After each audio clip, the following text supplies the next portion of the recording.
हरे कृष्णा। आप सब लोगों का स्वागत है भक्ति वैभव कोर्स में। हम लोग स्टडी कर रहे हैं श्रीमद् भागवत महापुराण।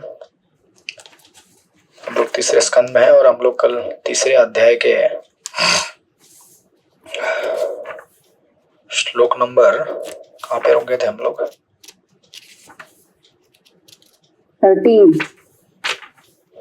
13 नंबर।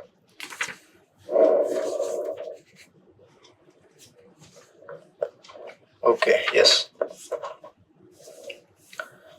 कर्ण, दुशासन तथा सौबल की कुमंत्रणा के कपट योग के कारण दुर्योधन अपनी संपत्ति तथा आयु से विहीन हो गया। यद्यपि वह शक्तिशाली था, किंतु जब वह अपने अनुयायियों समेत भूमि पर लेटा हुआ था, उसकी जांघें टूटी थी। भगवान इस दृश्य को देखकर प्रसन्न नहीं हुए थे। राइट, तो हम लोग यहां तक पहुंचे थे। देन आगे 14वें श्लोक में फिर उद्धव जी कहते हैं, पढ़िए श्लोक नंबर 14। चित्रलेखा सखी माता जी पढ़िए। हरे कृष्णा। नंदर्पणात् कियान भुवो अयं शतोरुभारो यद्रोण भीष्मार्जुन भीममूले अष्टादशाक्षो विनीतो पदांशे रास्ते बलं दुर्विशहं यदुना। कुरुक्षेत्रावरील युद्ध समाप्त झाल्यानंतर भगवंत म्हणाले, द्रोण, भीष्म, अर्जुन व भीमाच्या साहाय्याने पृथ्वीवरील 18 अक्षोहिणींचा फार मोठा भार कमी झाला आहे. परंतु हे काय? माझ्यापासून उद्भवलेल्या यदुकुळाचे अतुलनीय बळ अद्याप अस्तित्वात आहे. हे बळ म्हणजे कदाचित प्यारीपेक्षा असह्य भार असेल. हरे कृष्णा। हरे कृष्ण। तो पिछले श्लोक में हमने देखा था, उद्धव जी बोले कि भगवान प्रसन्न नहीं थे। इस प्रकार दुर्योधन, कर्ण, दुशासन और इतने सारे लोगों का वध करने के तत्पश्चात भी। तो एक कारण प्रभुपाद ने परपट में दिया है कि भगवान हर सब के ऊपर दया करते हैं। राइट,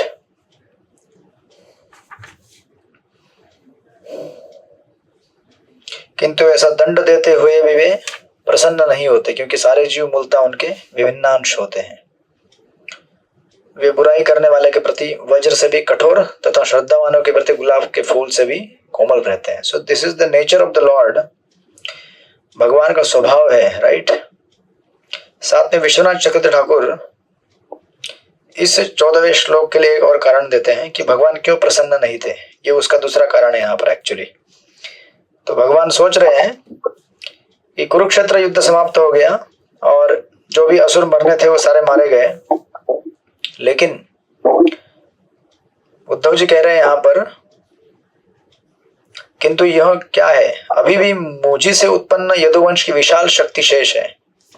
राइट, जो यदुवंश की सेना थी, यदुकुल की, वो अभी भी इस पृथ्वी पर विचरण कर रही है। राइट, जो और भी अधिक असह्य बोझ बन सकती है। राइट, तो प्रभुपाद इस तरह से उसको यहाँ पे ट्रांसलेशन दे रहे हैं। एंड देन ऑफ कोर्स या विश्वनाथ चक्रवर्ती ठाकुर उसको अपने परपट में भी लिख रहे हैं, बट उसके पहले प्रभुपाद लिखते हैं बिगिनिंग में, यह एक गलत सिद्धांत है कि जनसंख्या वृद्धि से संसार अति बोझिल हो उठता है और इसीलिए युद्ध तथा अन्य संहारक प्रक्रियाएं होती है। पृथ्वी कभी भी अति बोझिल नहीं होती। पृथ्वी पर स्थित गुरुतम पर्वतों तथा समुद्रों में मनुष्यों की अपेक्षा अधिक जीव रहते हैं। राइट, समंदर में इंसान से ज्यादा जीव रहते हैं। कितने सारी मछलियां हैं, कितने सारे अनेक अनेक प्रकार के जीव जंतु हैं समंदर के अंदर, बट समंदर को कभी उसका बोझ नहीं, पृथ्वी को कभी उसका बोझ नहीं हुआ, क्योंकि समंदर भी तो पृथ्वी पर ही है ना। और इनफैक्ट 70% तो समंदर ने कैप्चर किया है, 30% तो जमीन है। राइट, तो प्रभुपाद हमें लिख रहे हैं, यदि पृथ्वी की सतह पर रहने वाले समस्त जीवों की गणना की जाए तो यह निश्चित रूप से पाया जाएगा कि मनुष्य के जनसंख्या समस्त जीवों की संख्या का 5% भी नहीं है। यदि मनुष्य की जन्म दर बढ़ रही है तो उसी अनुपात में अन्य जीवों के जन्म दर भी बढ़ रही है। निम्नतर पशुओं में थलचरों, जलचरों, पक्षियों की जन्म दर मनुष्य की अपेक्षा कहीं अधिक है। बराबर ना। तो कितनी चिटिया है ना, आपने देखी होंगी, एक छोटा सा उसका एंट हिल रहता है हजारों में चींटियां होती है, राइट। मधुमक्खी के छत्ते अपने देखे होंगे, कितनी मधुमक्खियां होती है। उसी प्रकार वन में कितने सारे वृक्ष होते हैं, कितने सारे घास पौधे उगते हैं, राइट। लेकिन प्रभुपाद लिखते हैं भगवान के आदेश से पृथ्वी के सारे जीवों के लिए भोजन की पर्याप्त व्यवस्था है, और यदि जीवों में असमानुपातिक वृद्धि हो तो वे और अधिक की व्यवस्था कर सकते हैं भगवान। तो किस प्रकार का बर्डन का यहाँ पे बात किया जा रहा है, राइट। प्रभुपाद कह रहे हैं कि लोग कहते हैं कि बर्डन हो गई है पृथ्वी पर क्या हो गया है, बर्डन हो गया है, ज्यादा जनसंख्या हो गई है। तो जनसंख्या एक्चुअली बर्डन नहीं है, प्रभुपाद वहां पे आगे लिखते हैं, इसलिए जनसंख्या में वृद्धि से भार बढ़ने का प्रश्न ही नहीं उठता। पृथ्वी धर्मग्लानि अर्थात भगवान की इच्छा के अनियमित पालन से अति बोझिल हो गई है। तो बर्डन किसका है? So actually burden is not because of population, Radhanath Maharaj कहते हैं इट इज नॉट इम्पोर्टेंट कि पॉपुलेशन एक्सप्लोजन हो रहा है, पॉपुलेशन क्या कर रही है ये ज्यादा इंपॉर्टेंट है। जनसंख्या बढ़ने दीजिए जितना बढ़ना है, भगवान सबके लिए व्यवस्था कर सकते हैं तो बढ़ी हुई जनसंख्या के लिए व्यवस्था कर सकते हैं, राइट। तो जनसंख्या बढ़ जाए तो उसके लिए व्यवस्था नहीं कर पाएंगे। लेकिन प्रॉब्लम किससे होता है? प्रभुपाद यहाँ पे लिख रहे हैं पृथ्वी धर्मग्लानि अर्थात भगवान की इच्छा के अनियमित पालन से अति बोझिल हो जाती है। मतलब when people do not follow the laws of God, भगवान के नियमों के अनुसार जब लोग जीवन व्यापन नहीं करते हैं उस समय ये पृथ्वी उससे बोझिल हो जाती है, राइट। बोझिल इससे नहीं होती कि लोगों से बोझिल हो जाए, लोगों के कर्मों से बोझिल हो जाती है। एंड दैट्स हाउ प्रॉपर लिख रहे हैं भगवान दुष्टों की वृद्धि रोकने के लिए पृथ्वी पर प्रकट हुए, न कि जनसंख्या में वृद्धि के कारण, जैसा कि सांसारिक अर्थशास्त्रियों द्वारा मिथ्या कथन किया जाता है, राइट। अभी भी अगर आप देखेंगे पूरे दुनिया में ऐसे कितनी सारी जगहें हैं जो खाली पड़ी हुई हैं, वहां कोई रहता ही नहीं है। वाई? बिकॉज सब लोग कहाँ रहना चाहते हैं? जहाँ पे सिनेमा घर हो, जहाँ पे होटल्स हो, जहाँ पर फुटबॉल का ग्राउंड हो, जहाँ क्रिकेट खेला जाता है, जहाँ पे 4 नियमों को तोड़ा जा सकता है। लोग ऐसे जगह पे आके रहना चाहते हैं, right. They want to populate such places where they can enjoy unlimitedly. लोग रहना नहीं चाहते ऐसे जगह पे जहाँ गांव में हो, कहीं दूर दराज, है ना, 1-1 किलोमीटर। मैं जहाँ गांव में जाता हूँ कभी नेपाल में, 2 पहाड़ की चोटियां, मतलब 2 अलग अलग छोटे छोटे गांव। एक पहाड़ की चोटी पे 4 घर, बस 4 भी नहीं, मेरे ग्रैंड मदर का घर जहाँ पे था पहाड़ पर चोटी के ऊपर, बड़ा पहाड़ डायरेक्ट, वहां एक पहाड़ की चोटी में मेरे केवल ग्रैंड मदर का और हाँ मतलब उनका ही परिवार था वहां पे, मामा, फिर उसके ना जो भी रहेंगे परिवार वाले 4-5, एक छोटी सी गौशाला, और उसके नीचे एकदम नीचे देखेंगे तो गहरी खाई है, यहाँ छोटी सी नदी बहती है हल्की फुल्की। और अगर आपको देखना है तो फिर दूसरा पर्वत, यहाँ से देखेंगे कम से कम 1 किलोमीटर पे दिखे, आधा किलोमीटर 1 किलोमीटर पे दिखेगा आपको सामने दूसरा, फिर वहां पे दूसरा घर दूसरे किसी रिश्तेदार का, फिर ऐसे करते करते स्कैटर्ड। तो वहां कौन रहना चाहता है? कोई नहीं रहना चाहता। बोलेंगे यहाँ सिर्फ नेचुरल हवा है, राइट, शुद्ध हवा है, वहां शुद्ध हवा बहती है। रात में आप सो जाएंगे तो आपको लगेगा एयर कंडीशन लगाया आपने 23 डिग्री पे, इतना मंद समीर बहता है, और वो अपना एसी का हवा नहीं होता, यू नो, नेचुरल हवा, क्रिस्टल क्लियर पीने का स्वच्छ पानी जो पहाड़ों के झरनों से निकलता है। बट लोग रहना नहीं चाहते वहां पे, क्यों? क्योंकि ये स्वाभाविक जो स्थितियां हैं, लोग तो अभी वहां पे गया, अभी वहां मैं गया था, कितने साल पहले गया था, 4 साल पहले गया था, 4-5 साल पहले।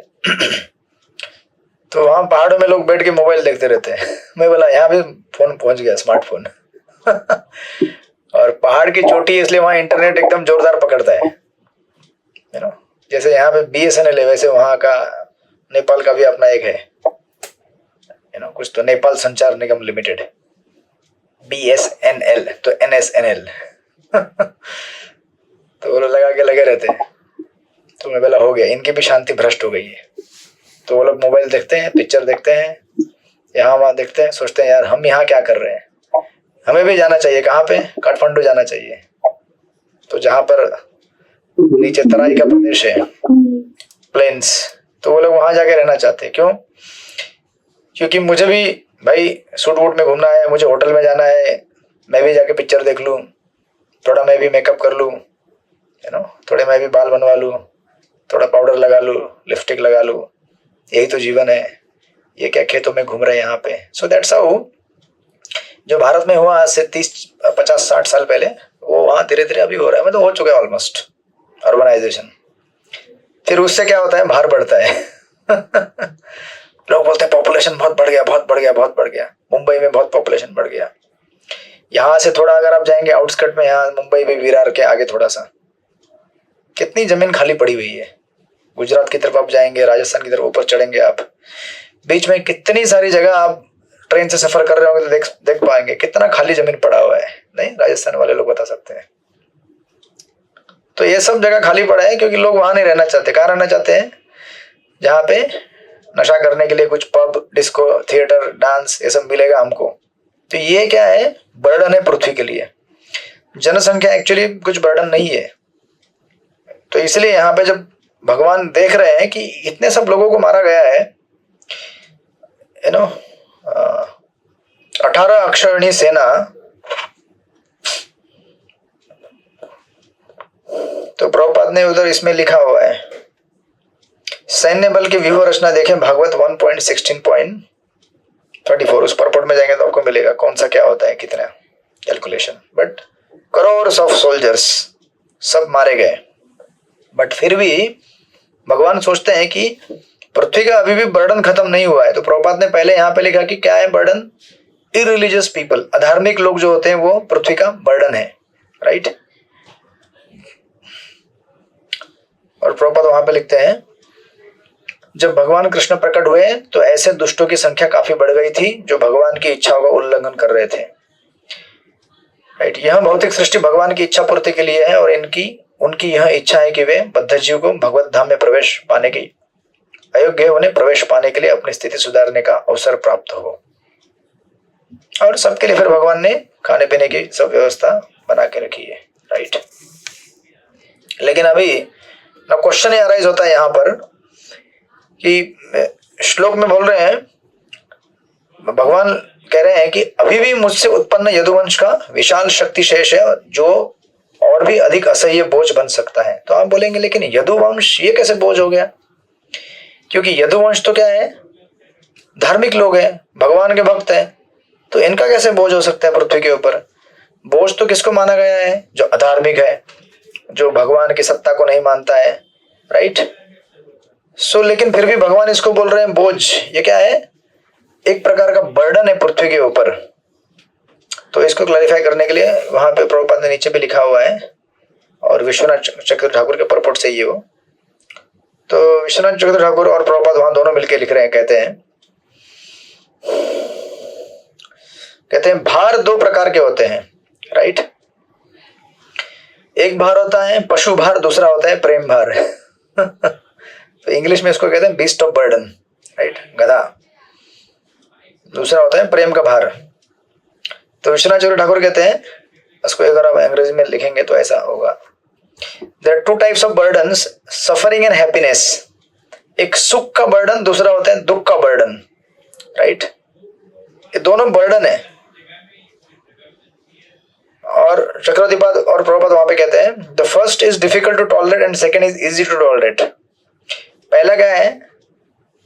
दुख का बर्डन, इसे सहन करना बड़ा कठिन रहता है, लेकिन सुख का बर्डन, इसे सहन करना बड़ा अच्छा लगता है, राइट। आप बोलेंगे ये भाई ये क्या कहना चाहते हैं, सुख भरा बर्डन और दुख भरा बर्डन? बर्डन तो बर्डन होता है ना। तो उसको क्लैरिफाई करने के लिए उदाहरण देते हैं श्रील प्रभुपाद और चक्रवर्ती ठाकुर। तो कहते हैं देखो, दुख भरा बर्डन तो सबको मालूम है ना। दुख भरा बर्डन सब जानते हैं। अगर सुख भरा जानोगे तो दुख भरा अपने आप समझ में आएगा। अभी देखिए सुख भरे बर्डन के उदाहरण दिए हैं। श्रील विश्वनाथ चक्रवर्ती ने प्रेम भार का अत्यंत व्यवहारिक वर्णन किया है। वे कहते हैं कि युवा पत्नी पर पति का भार, राइट। तो आपने भागवत के दशम स्कंद में देखा है जब राधा रानी कहने लगी कि मैं चल नहीं सकती रासलीला में तो कृष्ण बोले कोई बात नहीं, मैं आपको उठा लेता हूं। तो ये तो हुआ राधा कृष्ण के बीच में, तो भगवान है उनकी, है ना। मंगला माता जी की भी इतना ऊपर नीचे हो रही है। हरे कृष्ण मंगला माता जी बर्डन हो रहा है क्या हरे कृष्ण। अच्छा चल रही हैं आप कहीं पे, ओके ओके। मैं बोला ऐसा क्या हो रहा है आपका मोबाइल, ओके ओके कोई बात नहीं कोई बात नहीं, चलते रहिए, चलना ही जिंदगी का नाम है हरे कृष्ण। आपकी भावनाएं समझ में आ रही है, भले आवाज समझ में आवाज ना आए। हरे कृष्ण। वो पुराना गाना मुझे याद है, गाड़ी बुला रही है सीटी बजा रही है, चलना ही जिंदगी का नाम है, चलते ही रहो, गाड़ी को भगाते रहो, राइट। सो चक्रवर्ती ठाकुर कहता है यहाँ पे lover carrying his female lover. ये अभी मुझे पता नहीं आप लोगों ने कभी अनुभव किया कि नहीं। हरे कृष्ण विश्वनाथ चक्रवर्ती ठाकुर बड़े रसिक आचार्य हैं। वो ऐसे उदाहरण देते हैं जो आपको रिलेट करे, राइट। वो कहते हैं कि कभी कभी आपने फिल्मों में देखा होगा, रासलीला तो ठीक है, भगवान है और भगवान के अंतरंग पार्षद तो उनकी तुलना नहीं कर सकते, बट इस भौतिक जगत में ये आप देख सकते हैं युवा पत्नी पर पति का भार, राइट, या फिर वाइस वर्सा। कभी कभी पत्नी पति के लिए बर्डन बन जाती है, कभी कभी पति पत्नी के लिए बर्डन बन जाता है, right. And they have to carry each other. उठा के चलना पड़ता है। काशीनाथ प्रभु कह रहे हैं मैं उठा के चल रहा हूँ। हरे कृष्ण। नहीं पर जी मेरा पर्सन नहीं थी बीच में, अगर आपको तो मैं पूछ लूं। अभी आपको अनुमति नहीं है थोड़ी देर में आपके प्रश्न के ऊपर आएंगे, राइट। सो ये पहला उदाहरण हो गया। दूसरा और एक उदाहरण दिया। आप बोलेंगे कि यही उदाहरण है क्या? नहीं, और एक उदाहरण है। प्रभुपाद कहते हैं माता की गोद में शिशु का भार है कि नहीं है, राइट। बट ये भार कैसा है? सुखदायक भार है, अच्छा लगता है। क्यों? क्योंकि उस ऑब्जेक्ट से क्या है? आसक्ति है, प्रेम है। तो मैंने तो ऐसा भी देखा है, कभी कभी बच्चे बड़े बड़े हो जाते हैं 6-6 साल के, फिर भी माँ गोद में उठा कर चलती है मार्केट में कभी कभी बस में ट्रेन में बच्चा चिल्लम चिल्ली करता है, उसको उठा के चलते हैं, यू नो। और कभी कभी मैंने ये भी देखा सत्संग कार्यक्रम में, बच्चे आते हैं सत्संग कार्यक्रम में, जो कीर्तन वीर्तन चालू होता है, बच्चे चिल्लम चिल्ली करना चालू करते हैं, माँ उसको गोद में उठा के नाचती है। बच्चा अगर छोड़ दे तो यहाँ वहां कहाँ चला जाएगा मालूम नहीं, तो उसको उठा के गोद में रखती है, उसके साथ नाचती है, चल बेटा तू भी नाच ले, मैं भी नाचती हूँ साथ में। तो अभी यू नो 6 साल का बच्चा, 5 साल का बच्चा कम से कम 20-25-30 किलो तो रहेगा आराम से, 40 किलो रहेगा, नहीं रहता है ना। अगर आपको बोला जाए वहां पर एक 40 किलो आटे का गोनी उठा के नाचो तो आप नहीं नाचेंगे। बच्चा 20-25-30-40 किलो उसको उठा के नाच लेते हैं आप। क्यों? क्योंकि प्रेम है, राइट, अफेक्शन है। और तीसरा उदाहरण प्रभुपाद देते हैं तथा व्यापारी पर संपत्ति का भार। इसको एकदम सिंपल भाषा में ट्रांसलेट किया चक्रवर्ती पाद ने हमारे लिए, मर्चेंट कैरिंग हिज वेल्थ। कभी कभी व्यापारी अपने सर के ऊपर अनाज की गोनी को उठा लेता है। अगर कोई कारागिर नहीं है समझो, कामगार नहीं है, और अगर समझो कोई अगर ऑर्डर करने आ गया, काशीनाथ प्रभु को याद रहेगा, कभी कभी करते होंगे पता नहीं दुकान में बैठे हैं, हाँ भाई 30 किलो का एक गोनी लेके आओ चावल का। और अगर कामगार लोग अगर कुछ प्रसाद लेने चले गए हैं, कुछ हो गए हैं, तो आप उठा लेंगे ना, उठा लेंगे आप 30 किलो। वो बोलेंगे और 20 किलो ऐड कर दो भाई, चलेगा 50 भी उठा लेते। हाँ, उस समय बर्डन नहीं लगता है आपको, right. Why? Because this burden is very happy burden. बड़ा आनंद आता है बर्डन उठाने में, इजंट इट? तो चक्रवर्ती पाद कहते हैं actually these are the burdens. Prabhupada भी वहां पे कह रहे हैं यद्यपि गुरुता की दृष्टि से वास्तव में ये भार है, किंतु ये आनंद के स्रोत है। और ऐसी बोझिल वस्तुओं के अभाव में वियोग का बोझ अनुभव हो सकता है, राइट, जो प्रेम के वास्तविक भार की अपेक्षा सहन किए जाने में अधिक भारी होता है। So now actually Vishwanath Chandra Thakur और यहाँ पे प्रभात कह रहे हैं, लेकिन कोई अगर कमजोर व्यक्ति रहेगा, वो बोलेगा कि ऑल्दो बर्डन हैप्पी बर्डन है बट मैं उठा नहीं पा रहा हूं ये, राइट, क्योंकि ये मेरे वजन से ज्यादा है ये, फिर भी उठा लेता है। बट कोई कहेगा कि अच्छा लगता है ये बर्डन, लेकिन क्या करूं, थोड़ा भारी लग रहा है ये उठाने में। सो हमें हमेशा समझना चाहिए burden is not just physical but mental, emotional also, right. Emotions actually व्यक्ति को इंस्पायर करते हैं कार्य करने के लिए। Emotions inspire ability. किसी भी व्यक्ति के अंदर इमोशंस ही ऐसी एक चीज है जो उसको, that's a driving force for him to work in the world, right. Once ability to is inspired by emotions, right. हमारा जो एबिलिटी है, कोई भी हो, भौतिक हो या आध्यात्मिक कोई भी हो, हम सब किसी न किसी प्रेरणा के बल पर काम करते हैं। बिना प्रेरणा के काम ही नहीं कर सकते। 2-2 घंटा चैंटिंग क्यों करते हैं हम लोग? 2 घंटा काफी होता है। एक भौतिकवादी व्यक्ति को अगर पूछा जाए 2 घंटा, टेंशन में आ जाता है। 2 घंटा क्या करते हैं आप लोग 2 घंटा वो माला के साथ? हमने तो सुना है वो माला को केवल ऐसे 2 मिनट के लिए ऐसे ओम ओम ओम करके छोड़ देना होता है। आप 2 घंटा करते क्या है उस माला के साथ? 2 घंटे में तो संसार बदल जाता है। कितने सारे लोग ऐसे मिलते हैं, उनको मैं बोलता रहता हूँ, भाई 24 घंटे में से 2 घंटे भगवान के लिए, 22 घंटे आपके।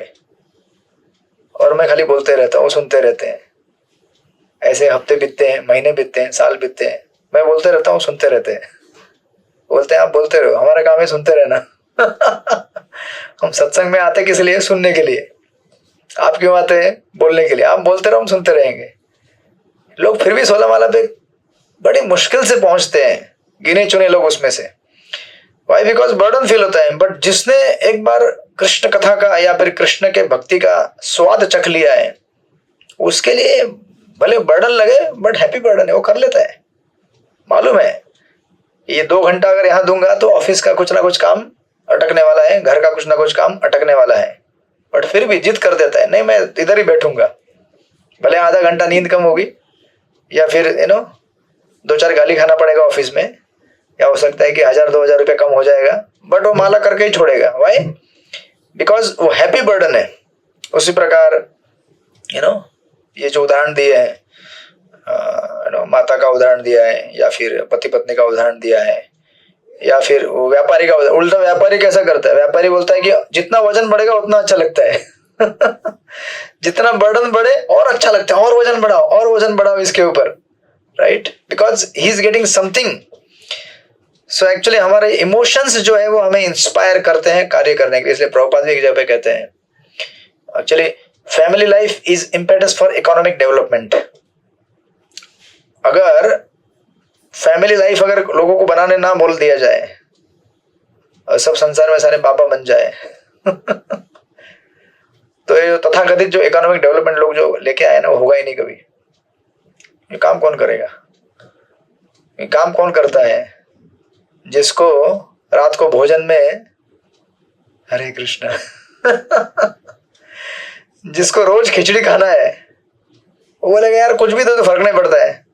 आज चावल की खिचड़ी है, अच्छा आज दलिया की खिचड़ी है, खिचड़ी है ना भाई। जिसको पराठे चाहिए, जिसको पनीर चाहिए, उसको तो काम करना पड़ेगा ना। Without working you will not get this things. तो और फिर अकेले अकेले नहीं चाहिए ना, साइड में बच्चा भी है, पत्नी भी है, 2-4 घर के नौकर चाकर रहेंगे, कोई रिश्तेदार रहेगा, सबको खिलाना है तो मेहनत करना पड़ेगा। हो सकता है खुद के लिए जाके कहीं मधुकरी मांग के मांग ले, भाई दे दो थोड़ा सा, आज थोड़ा पनीर खाने की इच्छा हुई है, सब्जी दे दो हमें पनीर की।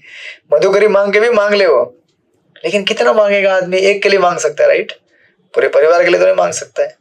परिवार को अगर पालन पोषण करना है तो उसको काम करना ही पड़ेगा।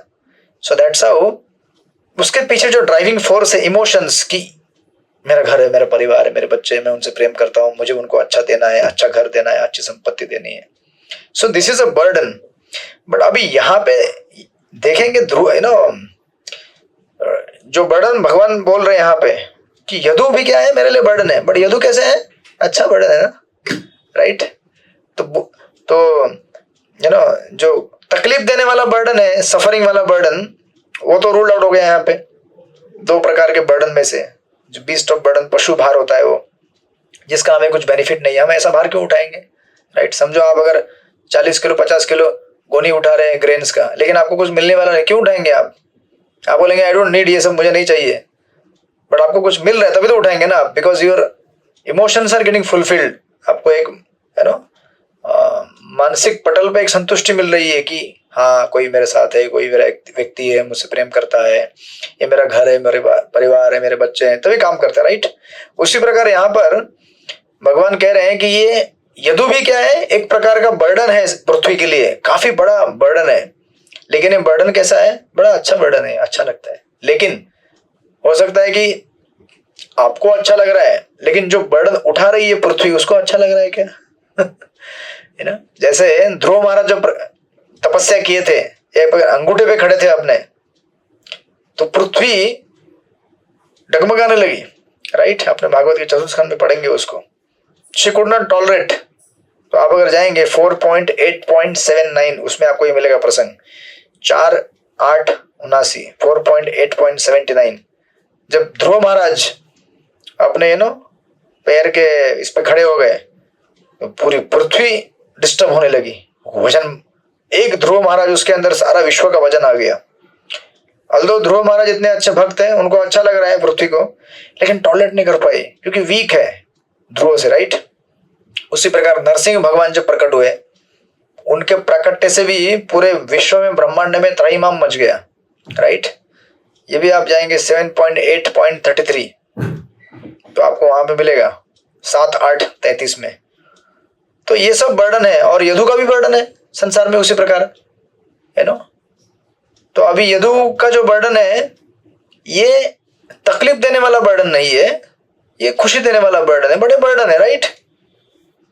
बट पृथ्वी कह सकती है कि लेकिन ये वजन मुझे जम नहीं रहा है, बहुत वजनदार लग रहा है प्रभु। और यदु ऐसे थे, इतने बलशाली थे, इतने शक्तिशाली थे कि उनको कोई भी परास्त नहीं कर सकता था, राइट। और इसलिए भगवान सोच रहे हैं कि इतने सारे लोग चले गए, मतलब मार दिया सबको, ये सारे जो असुर थे। उसके बाद द्रोण, भीष्म, अर्जुन, इनकी सहायता से मैंने इतने लोगों का यहाँ से तबाह कर दिया, लेकिन अभी भी क्या है, यदुवंश की विशाल सेना जो मुझसे उत्पन्न हुई है अभी भी यहाँ पे है। तो इसलिए प्रभुपाद यहाँ पे लिखते हैं आगे, जब भगवान कृष्ण ने पृथ्वी पर यदुवंश के भार की बात कही तो उन्होंने पशु भार से कुछ भिन्न वस्तु का प्रसंग छेड़ा। कृष्ण से उत्पन्न पारिवारिक सदस्यों की संख्या लाखों में थी और यही सचमुच ही पृथ्वी की जनसंख्या में महान वृद्धि थी, किंतु वे सब उनके दिव्य स्वांशों से उत्पन्न भगवान के अंश थे। अतः पृथ्वी के लिए वे महान आनंद के स्रोत थे। जो पृथ्वी के भार के संबंध में भगवान ने उनका उल्लेख किया तो उनके मन में पृथ्वी से उनके आसन्न लोप का भाव था, राइट। भगवान कृष्ण के परिवार के सारे सदस्य विभिन्न देवताओं के अवतार थे और उन्हें भगवान के साथ ही पृथ्वी से विलुप्त होना था। जब उन्होंने यदुवंश के संबंध में पृथ्वी के असह्य भार का उल्लेख किया तो वे उनके बिछो का भार का ही संकेत कर रहे थे। ये अनदर एंगल ऐड किया है जीव गोस्वामी का। सो सेपरेशन फील कर रहे हैं भगवान, राइट। तो this is one kind of. और विश्वनाथ चक्रवर्ती इसको और ऐड करते हुए और एक उदाहरण देते हैं कि अभी ये जो भार है, उन्होंने एक उदाहरण दिया है। कहते हैं कभी कभी आप लोग पता नहीं विश्वनाथ चक्रवर्ती ठाकुर ऐसे उदाहरण देते हैं ऐसे मानो पूरा उन्होंने पूरा दुनिया संसार छान छान के देखा है। उदाहरण देते हैं कि कभी कभी आप लोग जो विवाह का प्रसंग होता है, राइट, फेस्टिवल में जाते होंगे आप लोग, कभी कभी बड़े बड़े फेस्टिवल होते हैं। कभी कभी आपके घर के किसी बेटी का विवाह होगा, बेटे का विवाह हो गया होगा, कभी काका मामा आंटी चाचा सबके विवाह लड़कों के होते हैं, जो भी होते हैं। तो आप लोग उस विवाह में जाते हैं तो क्या करते हैं? बहुत सारा गहना पहन के जाते हैं ना? नहीं, कि आप लोग तिलक लगा के जाते हैं एक तिलक बस और एक कंठी माला जैसे अभी पहना है आप लोगों ने, ऐसे तो नहीं जाते ना, राइट। तिलक भी पहनते कि नहीं पहनते मालूम नहीं मुझे, है ना। क्योंकि कई बार ऐसा होता है, अरे आ गए बाबा लोग आ गए शादी में, ये लोग यहाँ क्यों आए, ऐसा अगर कोई बोल दिया, आप बोलेंगे यार लोग इस तरह से उपहास कर रहे हैं। तो आप लोग भारी भरकम, मैंने तो देखा है एटलीस्ट अभी रिसेंटली एक प्रोग्राम हुआ था हमारे यहाँ पे, उनको भक्ति शास्त्री चालू किया उन यहाँ पे साउथ बॉम्बे के कुछ डिवोटीज है, उनको देखा अभी ऐसे नॉर्मल में तो ऐसे लगते हैं 65-70 साल के बूढ़े है भी उम्र उनकी ऐसी 55-60 रहेगी। प्रोग्राम था उनके घर में, होस्ट थी, मैं घर में गया, मैं देखा तो आश्चर्यचकित, बोला ये 25-30 साल के जवान लड़के लग रही है अभी इतना खतरनाक मेकअप किया, पता नहीं क्या क्या किया, बाल भी डाई भी किया होगा, जो भी किया होगा, और भारी भरकम गहने पहने। तो ये गहने जब पहनते हैं, आप लोगों ने खास करके शादी समारोह के कार्यक्रम में पहने होंगे, भारी होते हैं, सचमुच भारी होते हैं गहने। मुझे तो अनुभव नहीं है और पुरुषों को भी अनुभव नहीं रहेगा, क्योंकि हम लोग तो पहनते नहीं गहने, गहने तो आप लोग पहनते हैं, राइट। तो भारी होता है ना, एकदम हेवी लगता है। इतने बड़े बड़े अगर कान में कुंडल लगा ले जो इतने हेवी है, आजकल तो मार्केट में इतने बड़े बड़े लगाते लोग, मुझे लगता है 100 ग्राम के रहेंगे ना कम से कम ऐसा लगता है कान में वजनदार, ये क्या लगा दिया, कान पे लटका दिया है, इधर 100 ग्राम, इधर 100 ग्राम, सर के ऊपर और 200-300-400 ग्राम, गले में और 200-300-400-500 ग्राम, 4-5 किलो तो बॉडी के ऊपर ही हो जाएगा गहना। तो इतना भारी गहना पहन के जाते हैं फेस्टिवल में, बहुत बर्डन लगता है, राइट। बट क्या करें, अभी अच्छा लग रहा है जब लोग देखते हैं, 4-5 फोटो खींचते हैं, आपको भी अच्छा लगता है, लोगों को भी अच्छा लगता है, हाँ सच धज के आए हैं, वजन लगे भले, लेकिन अच्छा लगता है।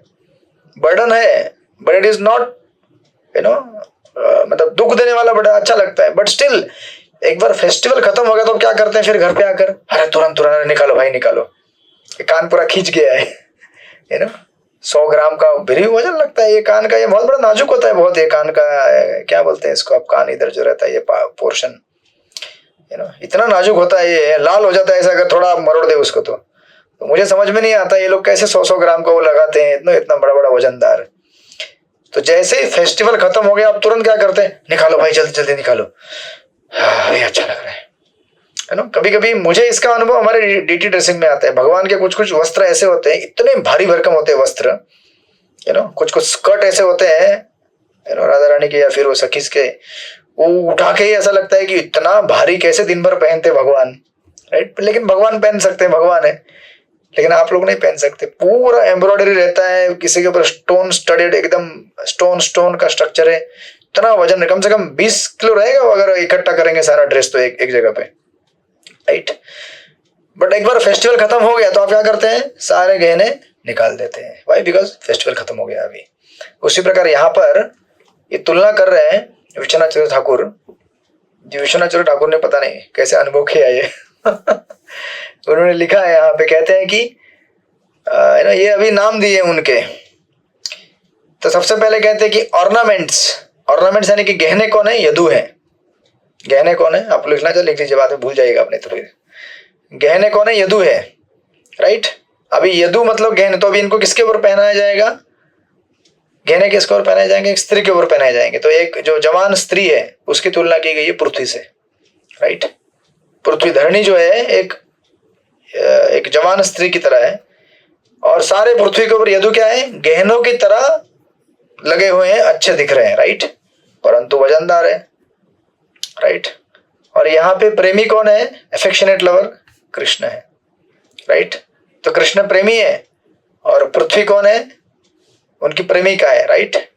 और यदु क्या है, सारे गहने जो पृथ्वी पर लगाए गए हैं, राइट। अब कृष्ण यहाँ पे प्रकट हुए, इतने सारे लीलाएं की, इतने सारे गहने तैयार किए, गहने लगा दिए। अब कृष्ण यहाँ से क्या कर रहे हैं, अपनी लीला समाप्त करके निकल रहे हैं। फेस्टिवल खत्म हो गया तो अभी क्या करना है, गहनों को निकालना है, राइट।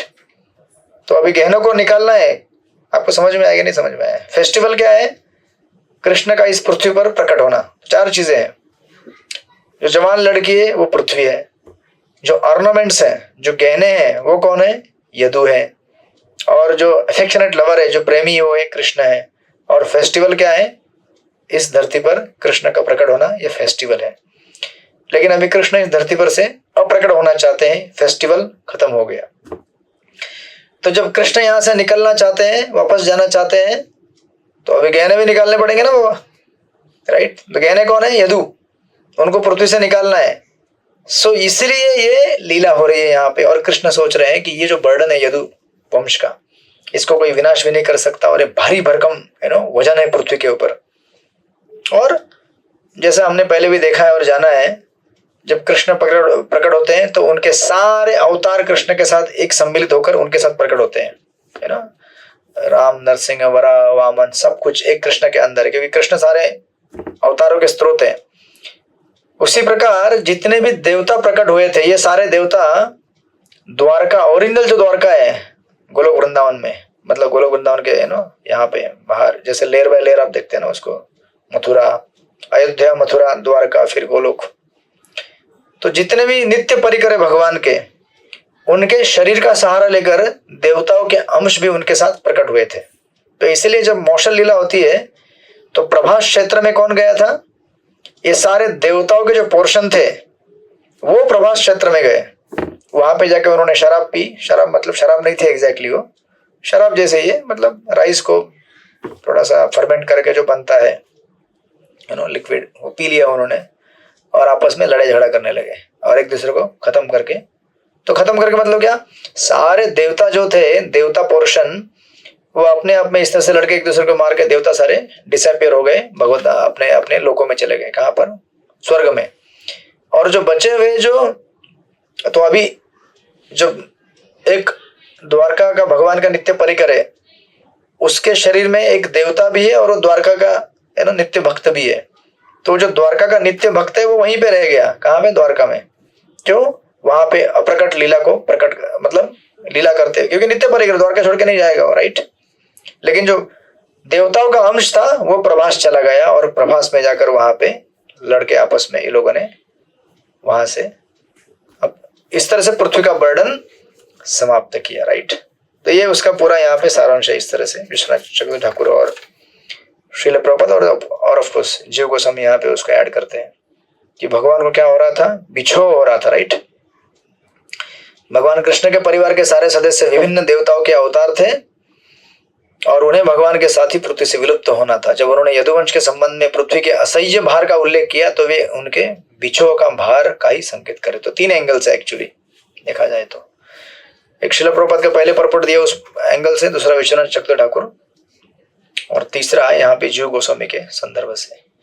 तो इसलिए कृष्ण ये दूसरा कारण दे रहे हैं विश्वनाथ चक्रवर्ती ठाकुर कि कृष्ण इसीलिए प्रसन्न नहीं हो रहे थे कि इतना सारा बर्डन मैंने दूर कर दिया, 18 अक्षौहिणी सेना का जितने भी असुर थे मारे गए, लेकिन फिर भी अभी क्या हो रहा है? यदु जितने बड़े बड़े यहाँ पे महान योद्धा अभी भी इस पृथ्वी के ऊपर है, लेकिन ये बर्डन ऑफ लव है। बट ये बर्डन यहाँ से जाना है वापस, क्योंकि उनको देवताओं को जाना है ना वापस, राइट। और पृथ्वी को असह्य हो रहा है उसको वजन देने में। तो हमने ये सब उदाहरण देखे, राइट, इसको समझाने के लिए, लाइक दैट, इस तरह से।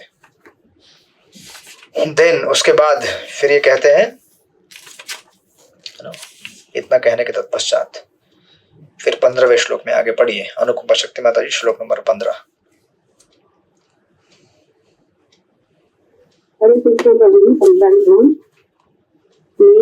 यदेषां भविता विवादो मध्वा मदाताम्रविलोचनानां तेषां वदोपाय इयानतोऽन्यो मयुध्यतेऽन्तर्दधते स्वयं स्म। जब वे नशे में चूर होकर मधुपान के कारण तांबे जैसी लाल लाल आंखें किए परस्पर लड़े झगड़ेंगे, तभी वे विलुप्त होंगे, अन्यथा यह संभव नहीं है। मेरे अंतर्धान होने पर यह घटना घटेगी। यस, तो ये कौन सोच रहा है? भगवान कृष्ण सोच रहे हैं। उद्धव जी कह रहे हैं कि कृष्ण ऐसा सोच रहे थे, राइट। और प्रपद परपट में लिखते हैं, भगवान तथा उनके संगी भगवान की इच्छा से प्रकट तथा अप्रकट होते हैं। Krishna decides, right. वो हमारे जैसे भौतिक प्रकृति के नियम उनके ऊपर लागू नहीं पड़ते। भगवान के परिवार का वध कर सकने में कोई भी समर्थ न था, नहीं प्रकृति के नियमों द्वारा उनकी स्वाभाविक मृत्यु की संभावना थी। इसलिए उनके विलोप का एकमात्र साधन था कि वे परस्पर छद्म युद्ध करें, मानो मदिरा पीकर वे उन्मत्त हो रहे हों। यह तथाकथित युद्ध भी भगवान की इच्छा से ही हो सकता था, अन्यथा उन सबके लड़ने का कोई कारण नहीं था, राइट। इस तरह से वे भगवान के हाथों में क्या है? इंस्ट्रूमेंट्स है। उस दिन मैं प्रभुपाद का लेक्चर, महाराज का लेक्चर सुन रहा था, तो महाराज ने उस लेक्चर में और एक एंगल जोड़ रहे थे इसमें। महाराज कह रहे थे क्योंकि ये जो लीला है पूरी मोशन लीला, इसका प्रारंभ कहाँ से होता है? इसका प्रारंभ होता है द्वारका के कुछ राजकुमार एक डुप्लीकेट प्रेग्नेंट वुमन बनाकर, एक उनके ही राजकुमार को एक डुप्लीकेट कपड़ा डाल देते वैसा पेट के ऊपर और रुई डालते हैं गद्दा अंदर डाल के, ऐसा लेके जाते हैं। नारद, देवल, असित, ये सब जो ऋषि मुनि वहां बैठे थे एक जगह पे, कहते हैं बताओ बताओ बताओ इस स्त्री के पेट में जो बच्चा है वो लड़का है या लड़की है? जब ये नारद मुनि सुनते हैं, बोलते हैं मूर्खो, इस पेट के अंदर तुम्हारे काल बैठा हुआ है जो तुम्हारे यदुवंश के विनाश का कारण बनेगा, बस।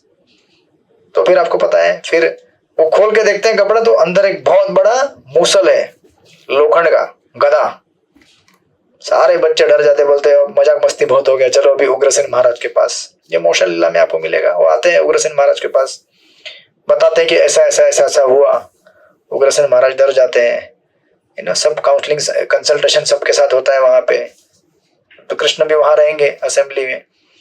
निर्णय लिया जाता है कि इसको क्या करें, पाउडर कर दिया जाए, इसका बारीक बारीक कंप्लीटली डिस्ट्रॉय कर दिया जाए, समंदर में फेंक दिया जाए। फिर भी एक पार्ट रहता है लोखंड का जो पाउडर नहीं होता है, उसको भी फेंका जाता है। उसी पार्ट से जो जरा शिकारी था वो उससे बाण बनाता है, जो भगवान के चरणों में मारेगा लास्ट में वो। और जितना भी उन्होंने पाउडर फेंका था, जब प्रभास क्षेत्र में जाते हैं लोग वहां पे पी लेते हैं ये सब, ताड़ी माड़ी राइस से इससे बना हुआ। ये पीने के बाद ये लोग जब मदमस्त हो जाते हैं, तो जितने भी वो पार्टिकल थे लोहे के, उससे एक एक मूसल बनता है वहां पे। उससे बड़े बड़े बन जाते हैं पेड़ लोखंड के, सलिया जैसा। बस अब तो क्या था, एक एक निकालेंगे और उससे मारपीट करेंगे, राइट। तो महाराज आपको उसमें जोड़ रहे थे कि इवन भगवान भी दिखाना चाहते हैं कि अगर आप वैष्णव का अपराध करें, बेवजह वैष्णव को बेइज्जत करें, तो ये उसका परिणाम होता है कि पूरा वंश ही नष्ट हो जाए।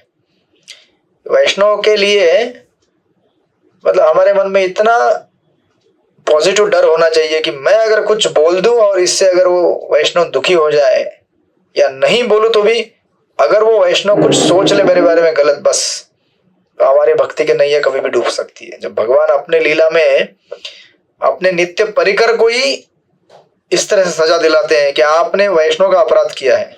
इवन आप देखेंगे चैतन्य चरितमृत में सच्ची माता महाप्रभु कहते हैं कि सबको भगवत भक्ति मिलेगी, लेकिन सच्ची माता को नहीं मिलने वाली है। क्यों नहीं मिलने वाली? वो कितना अक्षम्य अपराध है, छोटा सा अपराध है ना। जब उनका चैतन्य महाप्रभु क्या विश्वम्भर, राइट, विश्वम्भर ना, चैतन्य महाप्रभु के छोटे भाई थे, तो वो जब वहां पे अद्वैत आचार्य के पास जाते थे भागवत कथा सुनने के लिए रोज, और सच्ची माता निमाई को बोलती थी, निमाई जा भाई को बुला के लेके आ प्रसाद के लिए। तो छोटा निमाई जाता था, भैया भैया प्रसाद के लिए चलो, मम्मी बुला रही है। ये उनका रोज का था।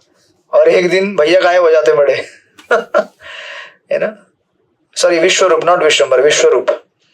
तो विश्वरूप क्या करते हैं, संन्यास ले लेते हैं। तो सच्ची माता हमेशा सोचती है कि ये जो विश्वरूप ने संन्यास लिया मेरे बड़े बेटे ने, इसका कारण एक ही है। कौन है वो? ये अद्वैत है ना। कहने के लिए तो इसका नाम अद्वैत है, लेकिन ये द्वैत है, द्वैत करता है। ये मेरे बेटे को सन्यासी बना दिया, मुझसे छीन लिया, ये गुस्सा सच्ची माता के मन में रहता है। और जब महाप्रकाश लीला होती है उस समय महाप्रभु कहते हैं सबको प्रेम मिलेगा, भगवत प्रेम, कृष्ण प्रेम, मेरी मम्मी को नहीं मिलेगा। जरा सोचिए आप, भगवान अपने ही माँ को कहते हैं कि तुमको नहीं मिलेगा, जाओ। क्यों नहीं मिलेगा? क्योंकि तुमने अद्वैत आचार्य का अपराध किया है। इसका अभी क्या करेंगे कि सोल्यूशन क्या है? बोलते अद्वैत आचार्य से माफी मांगना पड़ेगा मेरी माँ को, तब तक कुछ समाधान नहीं मिल सकता। सारे वैष्णव रोने लगते, बोलते अरे प्रभु आप क्या कर रहे हो, जगत जननी जो माता है हम सबकी, आप उसी को मना कर रहे हो भगवत प्रेम देने के लिए, है ना। तो महाप्रभु कहते हैं उपाय है एक, है ना। अगर वो महाप्रभु खुद प्रॉब्लम देते हैं, खुद सॉल्यूशन बताते हैं।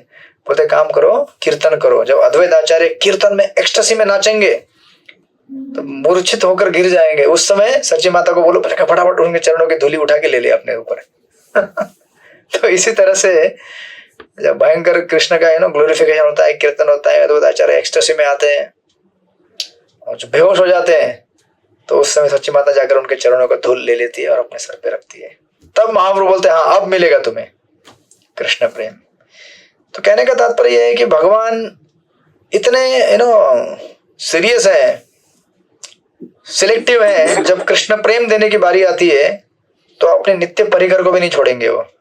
अगर उन्होंने अपराध किया है वैष्णव का, तो वैष्णव इतने प्रिय हैं भगवान को, तो ये जो मौसल लीला यहाँ पे है या फिर ऐसी अनेक लीलाएं हैं, उन लीलाओं के मार्फत से भगवान दिखाना चाहते हैं कि मैं अपने भक्तों से कितना प्रेम करता हूँ, राइट। तो इस तरह से यहाँ पर ये बताया गया है ना। तो भगवान के भक्त ऐसे होते हैं, इसलिए उनके विलोप का एकमात्र साधन था कि वे परस्पर छद्म युद्ध करें, मानो मदिरा पीकर वे उन्मत्त हो रहे हो, और ऐसा भगवान की इच्छा से हो रहा था। जिस तरह अर्जुन पारिवारिक स्नेह के कारण मोहित हो उठा और तब उसे भगवत गीता कही गई, उसी तरह यदुवंश को भगवान की इच्छा से ही मदोन्मत्त बनाया गया, इससे अधिक कुछ नहीं था। भगवान के भक्त तथा संगी पूर्णतः शरणागत आत्माएं हैं, राइट। इसलिए भगवान उनको जैसा चाहे वैसा इस्तेमाल कर लेते हैं और वो तैयार भी रहते हैं। भक्त, शुद्ध भक्त भी भगवान की ऐसी लीलाओं का आनंद लेते हैं क्योंकि वे भगवान को प्रसन्न देखना चाहते हैं। अभी आपने प्रथम स्कंद में देखा था भीष्मदेव न चाहते हुए भी विलन का रोल उन्होंने किया, राइट। कौन चाहेगा कि मैं भगवान का भक्त हूं लेकिन मैं अपोजिशन में काम करूं। कभी कभी जो आपको ड्रामा होता ना होगा, ऐसा ड्रामा बनता है, कोई बोलेगा आपको रावण का रोल करना है, नहीं नहीं नहीं, नहीं मैं रावण नहीं बनूंगा मैं रावण नहीं बनना चाहता हूँ, मैं हिरण्यकशिपु नहीं बनना चाहता हूँ, राइट। मैं कौन बनना चाहता हूँ, मैं नरसिंहदेव बनूंगा, मैं प्रहलाद बनूंगा, क्योंकि उसमें अलग है ना कहीं ड्रामा होने के बाद बोले अरे रावण आ गया, चिढ़ाने लगे तो क्या होगा मेरा। तो विलन का रोल कौन प्ले करेगा? Very few, those were really ready. तो भीष्मदेव या फिर भगवान के शुद्ध भक्त ऐसे होते हैं, they are ready to please the lord in any circumstance, right. भगवान के भक्त कभी भी स्वतंत्र व्यक्तित्व पर बल नहीं देते, उल्टे वे अपनी वैयक्तिकता का उपयोग भगवान की इच्छाओं को पूरा करने में करते हैं, है ना। वो तथाकथित ऐसा कंक्लूजन नहीं देते अरे मैं अलग जीव हूं, मेरी भी इच्छाएं है, नहीं। आप भगवान के भक्त हैं, आपकी इच्छाएं कुछ नहीं है। अभी भगवान की जो इच्छा है वही आपकी इच्छा है, राइट। दैट डजंट मीन आपकी इंडिविजुअलिटी स्वतंत्रता छीन ली गई है, नहीं, आप स्वतंत्र है, बट आप भगवान की इच्छा को पूर्ण करने में सहयोग करेंगे, लाइक इस तरह से। एंड देन वो आगे कहते हैं 16th वर्ष में, पढ़िए सृष्टिपति प्रभु 16वां श्लोक है पुस्तक आपके पास? जी है, पढ़िए। हरे कृष्णा प्रभु जी, दंडवत प्रणाम। एवं संचित्य भगवान स्वराज्ये स्थाप्य धर्मजं नंदयामास सुहृदा स्वाधूनां दर्शयन्। इस तरह अपने आप सोचते हुए भगवान श्री कृष्ण ने पुण्य के मार्ग में प्रशासन का आदर्श प्रदर्शित करने के लिए संसार के परम नियंता के पद पर महाराज युधिष्ठिर को स्थापित किया। हरे कृष्ण।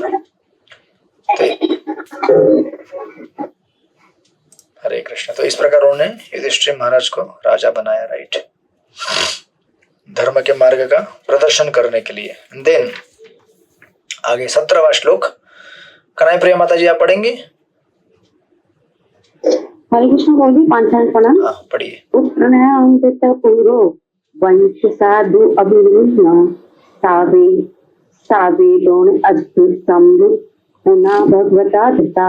महान वीर अभिमन्यु द्वारा अपनी पत्नी सुभद्रा के गर्भ से स्थापित कुरु के वंश का मूल द्रोण के पुत्र के अस्त्र द्वारा भस्म कर दिया गया था, किंतु बाद में भगवान ने उनकी पुनः रक्षा। हरे कृष्ण। हरे कृष्ण। तो ये सब लीलाओं का आपने ऑलरेडी वर्णन किया है, सुन चुके हैं। तो यहाँ पे जस्ट उद्धव जी याद कर रहे हैं कि किस प्रकार भगवान ने ऐसे रक्षा की परीक्षित महाराज की, राइट। आप लोग परपट पढ़ सकते हैं बाद में, परपट में प्रॉपर साइंटिफिकली बताते हैं कि किस तरह से जीव विकसित होता है। और प्रॉपर एक जगह लिखते हैं किंतु यदि किसी तरह यह भ्रूण नष्ट कर दिया जाता तो जीव को दूसरे शरीर में या दूसरी स्त्री के गर्भ में आश्रय लेना पड़ता है। वह विशिष्ट जीव जिसे महाराज पुरु या पांडव के वंशज बनने के लिए चुना गया था कोई सामान्य जीव न था, और भगवान की महती इच्छा से उसे महाराज युधिष्ठिर का उत्तराधिकारी होना था। एंड लाइक दैट कैसे प्रोटेक्शन दिया गया आपने सुना है, पढ़ा, आप पढ़ लीजिएगा बाद में। देन आगे 18वें श्लोक में कहते हैं वो, पढ़िए हरिपरायण प्रभु 18वां श्लोक। हरे कृष्णा जी, दंडवत प्रणाम। प्रणाम। अयाजत धर्म सुतम अश्वमेधे त्रिभिः विभूषे अपीष्टमनुजे प्रकरे में कृष्णा मनुवर्त।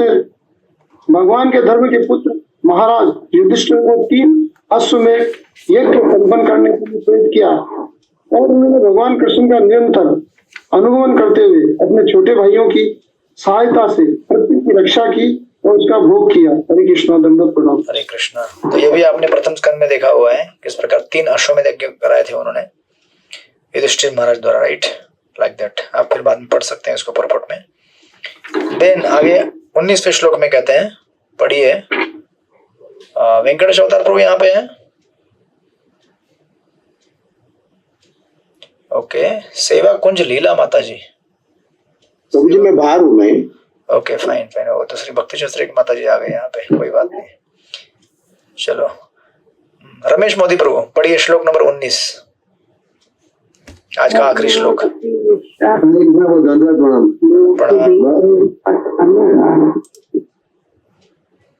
हाँ, पढ़िए हरिपरायण प्रभु, सॉरी हरिपरायण प्रभु ने क्या नाम, रमेश मोदी प्रभु पढ़िए पढ़िए पढ़िए। हाँ, हरे कृष्ण, प्रणाम पढ़िए। भगवान अपि विश्वात्मा लोकवेद पतामिव कामानि से सेवे द्रावत श्यामस्व सांख्यामस्थित। उसी के साथ साथ भगवान ने समाज के वैदिक रीति रिवाजों का दृढ़ता से पालन करते हुए द्वारकापुरी में जीवन का भोग किया। वे साख्यम दर्शन प्रणाली के द्वारा प्रतिपादित वैराग्य तथा ज्ञान में स्थित थे। हरे कृष्णा, दंडवत प्रणाम। हरे कृष्णा। तो इस तरह से ये यहाँ पे काइंड ऑफ समराइज कर रहे हैं और यहाँ से फिर थोड़ा सा लास्ट के 3 श्लोकों में फिलोसॉफिकल कंक्लूजन देने की कोशिश करेंगे उद्धव जी कि भले भगवान इस तरह से रहे, अपनी पत्नियों के साथ रहे, अपने भाइयों के साथ रहे, काका मामा चाऊ ताता सब कुछ, और ऐसे रहे मानो एक सांसारिक व्यक्ति है, परंतु भगवान वैसे नहीं थे, राइट। यहाँ पे लिखते हुए सांख्य दर्शन प्रणाली के द्वारा प्रतिपादित वैराग्य तथा ज्ञान में स्थित थे। तो हम इसको डिस्कस करेंगे अगले क्लास में, बिकॉज यहाँ पे काफी डिटेल में एक फिलोसॉफिकल कंक्लूजन है इन 4-5 श्लोकों का कि किस तरह से भगवान लोक संग्रह करने के लिए, राइट, जैसे गीता में 3रे अध्याय में 3.20-21 जनक महाराज के उदाहरण के साथ बोलते हैं, लोक संग्रह करने के लिए जनक महाराज संसार में रहे। भगवान के शुद्ध भक्त हैं, उन्हें कोई जरूरत नहीं है लोक संग्रह करने की, राइट। मतलब to set an example of people, लोगों को एक आदर्श स्थापित करने के लिए जनक महाराज रहे, राज्य संभाला, सब कुछ किए, बट एक्चुअली उनको जरूरत नहीं थी ये सब करने की। और उसका उदाहरण भी आपने देखा है, कई बार सुना है। तो देखेंगे हम लोग कि जनक महाराज किस तरह से जब एक महल में आग लगती है, यू नो, सारे पंडित जी लोग एक्चुअली उनके लिए वेट करते थे हमेशा। तो प्रजा कहती थी कि क्या आप राजाओं के लिए वेट करते हैं और हम लोग आए तो कथा चालू नहीं करेंगे, आपको क्या धन चाहिए राजा से? एक दिन आग लगा देते महल के किसी एक सेक्शन में आग लगी, लोग चिल्लाते हैं। सबसे पहले भागने वाले लोग कौन है? जो पहले कंप्लेंट किए थे कि आप राजा के आने पर ही कथा करते हैं, हमारे आने पे कथा नहीं करते हैं। जनक महाराज कथा में बैठे रहते हैं और अपने मंत्री को बोलते हैं डू द नीडफुल, मैं अभी कथा में बैठा हूं यहाँ पे। तो इससे समझ में आता है कि Janak Maharaj was actually interested not in संसार बट इन कथा, बट लोगों को आदर्श उदाहरण दिखाने के लिए संसार को भी वो रोल कर रहे थे, चला रहे थे। तो उसी प्रकार भगवान का भी यहाँ पे उदाहरण दिया गया है, इसको हम देखेंगे। क्योंकि कृष्ण गीता में श्लोक बोले हैं, तो अभी कृष्ण गीता में श्लोक बोले हैं 11वें 3रे अध्याय में, लेकिन उसका प्रैक्टिकल भी यहाँ पे दिखाया है। But at the same time उसके हमारे लिए क्या पहलू होते हैं और हमें कितना उसमें इन्वॉल्व होना है, नहीं होना है, जब एग्जाम्पल सेट करने की बात आती है तो हम देखेंगे अगले क्लास में। विश्वनाथ ठाकुर का सुंदर परपट है, प्रभुपाद का यहाँ परपट दिया गया है, तो हम देखेंगे इसको अगले हफ्ते। हरे कृष्णा। यस काशीनाथ प्रभु, आपका कुछ प्रश्न था? लगता है दुकान में चले गए। नहीं बस सुनने लग रहा हूँ मेरे को। हाँ बोलिए। बहुत बहुत धन्यवाद जो आपने इतना अच्छा बताया और हमेशा बताते हो और मुझे सपोर्ट भी करते हो। पर जी आज जैसे आपने प्रवचन में बताया कि अपराध व्यसना अपराध, मान लो पर जी अगर मैं भक्ति में नहीं हूँ और मैं पांडव सखी को, मतलब मैं फुली मेटेरियलिज्म में, और मैं पांडव सखी जो भक्ति में बहुत अच्छे ढंग से, अगर मैं इसको कुछ कुछ कहता रहूं, उल्टा बोलता रहूं या मतलब बददुआ देता रहूं और ये बहुत अच्छे ढंग से भक्ति कर रही है, तो क्या मेरे को अपराध लगेगा? वैसा अपराध हुई और मेरी बददुआ इसको लगेगी? और ये बहुत अच्छे ढंग से कर रही है भक्ति। पहली बात तो आपकी बददुआ कुछ लगने वाली नहीं है उसको लेकिन आपको अपराध जरूर लगेगा। हरे कृष्णा। देखिए, आपने ये उदाहरण कई बार देखा है। आग के अंदर अगर आप हाथ डाले तो अग्नि आपको ये नहीं बोलते कि अरे बेचारा छोटा बच्चा है या बड़ा बच्चा है, जो भी उसको जला देते, राइट। जो नियम भगवान ने बना के रखे वो नियम है। चाहे आप अनजाने में या जाने में किसी वैष्णव का अपराध करें, आपको उसका परिणाम भुगतना पड़ता ही है। उसी प्रकार किसी वैष्णव का आपने जाने अनजाने में अगर सेवा किया, उसको सत्कार किया, सम्मान दिया, प्रेम किया, उसका भी आपको फल मिलता है। इसी को तो कहते हैं अज्ञात सुकृति। हम लोग भक्त कैसे बने? ऐसे तो बने हैं वैष्णव की। मैं तो पति हूँ। आप पति हो या पति कोई भी हो आप पति हैं तो आपको अधिकार दिया है क्या किसी ने अपराध करने का? नहीं ना। आप पति बाद में है, पहले आप वैष्णव है, राइट। हरे कृष्ण तो अनजाने जाने कुछ भी हो, आपसे अगर मिस्टेक हो गई तो उसका परिणाम भुगतना पड़ेगा आपको, है ना। आप बिल्डिंग के ऊपर से अगर गिर गए तो कोई ऐसा थोड़ी बोलता है कि अरे डिवोटी है तो ये बच जाएगा, ये नॉन डिवोटी मर जाएगा। ऐसा नहीं होता है। डिवोटी भी मर जाएगा ना। आई मीन टू से कि बॉडी तो उसका बॉडी है ना, आखिर मेटेरियल बॉडी है ना। हाँ, उसका शुद्ध हो गया है और आध्यात्मिक बन गया शरीर, but the laws of nature it will follow. जैसे भरत महाराज क्या किए थे? हिरण का जब मेडिटेशन किए तो अगले जन्म में हिरण बने ना। और भरत महाराज भाव स्तर पे थे।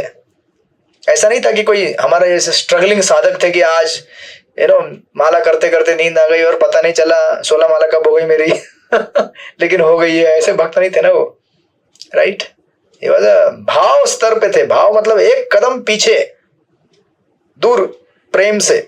ऐसे डिवोटी भी हिरण बन गए अगले जन्म में, because laws of nature they will work. But Krishna की कृपा है कि कृष्ण की कृपा की वजह से अगले जन्म में हिरण में भी याद कर पाए कि मैं डिवोटी हूं। फिर वापस अपने हिरण माँ के पास नहीं गए, पुलह मुनि के आश्रम में गए, हरी हरी घास नहीं खाए, सूखी घास खाए और तपस्या करें, अगले जन्म में बन गए जड़ भरत। फिर पीछे मुड़ना नहीं था, आगे चलना था। So like that. So we should never offend इधर नॉन डिवोटी डिवोटी व्हाटएवर। और आज हम कोई ऐसा बोलते हैं कभी कभी कि मैं किसी नॉन डिवोटी को कुछ भी बोल सकता हूँ, मैं डिवोटी हूँ। नहीं, आज नॉन डिवोटी है, राधानाथ महाराज का कोटेशन है, मेरे ऑफिस में लगाया हुआ है आज अगर कोई नॉन डिवोटी है उसको हमने गाली दिया, ये मत सोचे कि नॉन डिवोटी तो कुछ नहीं फर्क पड़ता है, अपराध तो खाली वैष्णव को लगता है। नहीं, कल वो डिवोटी बनेगा तो फिर पूरा हिसाब किताब होगा, है ना। ध्रुव महाराज के केस में यही हुआ था ना। ध्रुव महाराज जब डिवोटी नहीं थे तब उनका अपराध किया था उनकी सौतेली माँ ने, लेकिन जब बाद में डिवोटी बन गए तो उसका रिप्रकशन उनको भुगतना पड़ा, है ना। Like that. So it's very dangerous. So we should always be careful. कोई भी हो, डिवोटी नॉन डिवोटी कोई भी हो, हमेशा हमें प्रणाम करते रहना है। लोगों को अननेसेसरी नहीं डांटना है। भले कोई कर्मी हो, बोलना नहीं ए नालायक तू क्या करता है, तू जप नहीं करता है। शांति से बोलो उसको, उसका दिल मत दुखाओ, उसे साइंटिफिकली समझाओ कि जब क्यों करना चाहिए, कैसे करना चाहिए। Don't shout, you know. Prabhupada के नकल करते हैं कभी लोग, you rascal, you nonsense Prabhupada कर सकते हैं क्योंकि प्रभुपाद के अंदर जब वो रास्कल बोलते तो प्रेम का कंपैशन है उनके अंदर। हम लोग जब बोलते तो हम अपनी भड़ास निकालने के लिए बोलते हैं, या किसी के साथ झगड़ा हुआ है उसका फ्रस्ट्रेशन लेक्चर में निकाल देते हैं, या बाहर सेवा करते समय किसी को गाली देके निकाल देते हैं। ऐसे नहीं। सो उससे हमें बहुत गंभीर परिणाम भुगतने पड़ेंगे, राइट। So like that. मैंने जैसे पांडव सखी को बोला तो इसके भी किसी जन्म के अपराध हैं कि या वो प्रारब्ध है जो इसको सुनना पड़ रहा है इतना? लगता है आज आपने कुछ बोल दिया, लगता है उनको हरे कृष्णा। देखिए, वैष्णव के कैटेगरी में हमें कभी ये नहीं सोचना चाहिए कि किसी का प्रारब्ध है या अपरारब्ध नहीं। वो हम हिसाब नहीं करेंगे, वो भगवान देखेंगे किसका क्या था। हमारे लिए अभी क्या है, मेरे सामने एक डिवोटी खड़ा है, बस मैं उसे केवल डिवोटी देखता हूँ। मुझे कुछ पता नहीं है उसका प्रारब्ध अपरारब्ध जो भी है, मुझे नहीं मालूम है उसका। मुझे खाली यही देखना है कि वो डिवोटी है, मुझे उसको रिस्पेक्ट करना है।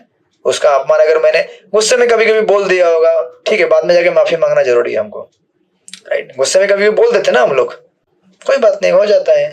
गुस्से में थोड़ा जल्दबाजी में हम बोल देते हैं, बट उससे बाद में जाके माफी मांग लीजिए, राइट। भगवान के पास जाना है हमको तो हमें माफी मांगनी पड़ेगी वैष्णव से। हरे कृष्णा। ठीक है, तो हम लोग मिलेंगे अगले हफ्ते आपके प्रश्न अभी भी बाकी है क्योंकि आप लोग मुझे रिमाइंड करते ही नहीं है।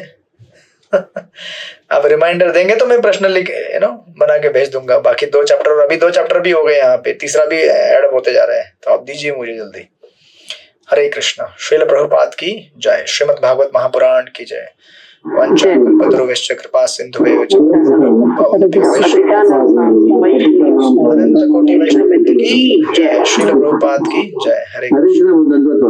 हरे कृष्णा। हरे कृष्णा।